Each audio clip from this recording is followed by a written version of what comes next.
آپ سبھی حضرات کو یہ بات تو اچھے طریقے سے معلوم ہوگی کہ عید کے دن غسل کرنا یہ سنت ہے، لیکن سوال یہ ہوتا ہے کہ عید کے دن غسل کرنے کا صحیح وقت کیا ہے اور عید کے دن غسل کرنے کا مسنون اور سنت طریقہ کیا ہے؟ تو دیکھیے، عید کے دن غسل کرنے کا صحیح وقت یہ ہے کہ عیدگاہ جانے سے تھوڑی دیر پہلے آپ غسل کر لیں۔ تھوڑی دیر پہلے، یہ میں اس لیے کہہ رہا ہوں کیونکہ عید کے دن غسل کرنے کا حکم اس لیے دیا گیا ہے اور عید کے دن غسل کرنا سنت اس لیے ہے تاکہ آپ کے بدن سے بدبو ختم ہو جائے، آپ کے بدن سے بدبو زائل ہو جائے، اور عید کی نماز سے تھوڑی دیر پہلے، عیدگاہ جانے سے تھوڑی دیر پہلے اگر آپ غسل کریں گے تو آپ کے بدن پر تھوڑی سی بھی بدبو نہیں رہے گی۔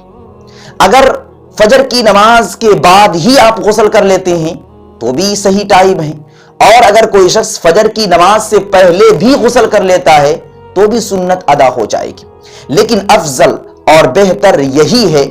کہ عید کے دن آپ غسل اس وقت کریں کہ جب آپ عیدگاہ جانے کے لیے تیار ہو چکے ہوں۔ مثال کے طور پر عید کی نماز کا ٹائم 8 بجے ہے تو آپ غسل 6:30 یا 7 بجے کر لیں، اس کے بعد کپڑے وغیرہ پہننے میں اور آدھا گھنٹہ پہلے آپ کو عیدگاہ پہنچنا ہوگا، تو عیدگاہ کی نماز کا جو ٹائم ہے اس ٹائم سے 1.5 گھنٹہ 1 گھنٹہ پہلے آپ غسل کر لیں، یہ آپ کے لیے بہتر اور افضل وقت یہی ہے۔ اب سوال یہ ہوتا ہے کہ عید کے دن غسل کس طریقے سے کیا جائے، عید کے دن غسل کرنے کا مسنون اور سنت طریقہ کیا ہے؟ تو دیکھیے، جس طریقے سے عام حالات میں،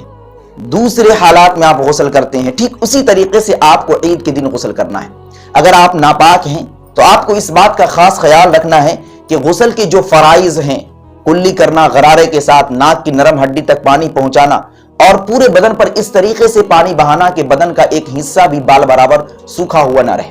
تو یہ 3 چیزیں غسل کے اندر فرض ہیں۔ ان 3 چیزوں کا خاص خیال رکھتے ہوئے آپ غسل کریں گے تو آپ کا غسل صحیح اور درست ہو جائے گا۔ لیکن غسل کرنے کا مسنون اور سنت طریقہ یہ ہے کہ سب سے پہلے آپ تو پاکی کی نیت کر لیں۔ آپ یہ نیت کر لیں کہ میں غسل اس لیے کر رہا ہوں تاکہ غسل کر کے میں پاک ہو جاؤں، صاف ہو جاؤں، میرے بدن سے بدبو زائل ہو جائے اور پھر میں عید کی نماز ادا کروں۔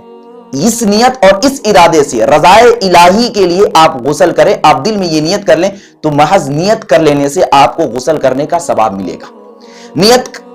کرنا ضروری نہیں ہے لیکن کریں گے تو آپ کے لیے بہتر ہے۔ اس کے بعد آپ غسل کرنے سے پہلے آپ بسم اللہ پڑھ لیں۔ بسم اللہ پڑھنے کے بعد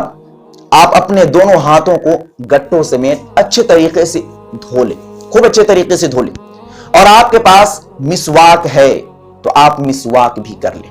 اگر مسواک نہیں ہے تو شہادت کی جو انگلی ہے اس انگلی کو تر کر کے اچھے طریقے سے آپ اپنے دانتوں پہ پھیر لیں۔ جب آپ اس سے فارغ ہو جائیں تو آپ دیکھیں، اگر آپ کو ٹوائلٹ جانے کی ضرورت ہے، قضاء حاجت کی ضرورت ہے تو آپ وہاں جائیں اور جا کر اس سے فارغ ہو جائیں، اور اگر آپ کے بدن پر نجاست، گندگی لگی ہوئی ہے، ناپاکی لگی ہوئی ہے تو آپ جا کر اس کو زائل کریں، اسے دھوئے، اسے پاک کریں۔ اس کے بعد آپ جس طریقے سے نماز کے لیے وضو کرتے ہیں ٹھیک اسی طریقے سے غسل کرنے سے پہلے آپ وضو کر لیں۔ وضو کرنے کا طریقہ میں نہیں بتانا چاہتا کیونکہ ویڈیو لمبی ہو جائے گی، بات بڑی ہو جائے گی، تو جس طریقے سے آپ نماز پڑھنے کے لیے وضو کرتے ہیں اسی طریقے سے آپ وضو کریں،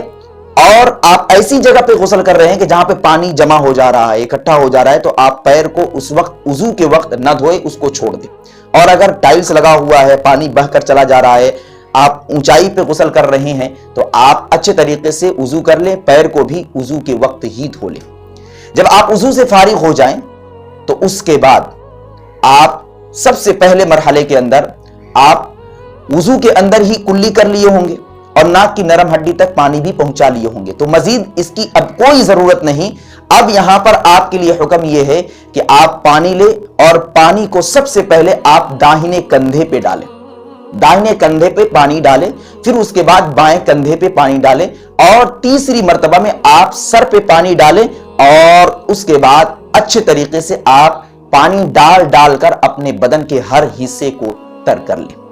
یہ غسل کرنے کا مسنون اور سنت طریقہ ہے، لیکن غسل کے اندر 3 ہی فرائض ہیں: ناک کی نرم ہڈی تک پانی پہنچانا اور غرارے کے ساتھ کلی کرنا، اور پورے بدن پر اس طریقے سے پانی بہانا کہ آپ کے بدن کا ہر حصہ تر ہو جائے، آپ کے بدن کے ہر حصے صحیح طریقے سے دھل جائے۔ Thanks for watching. Don't forget like, comment, share and subscribe to Mufti Haq Kasmi.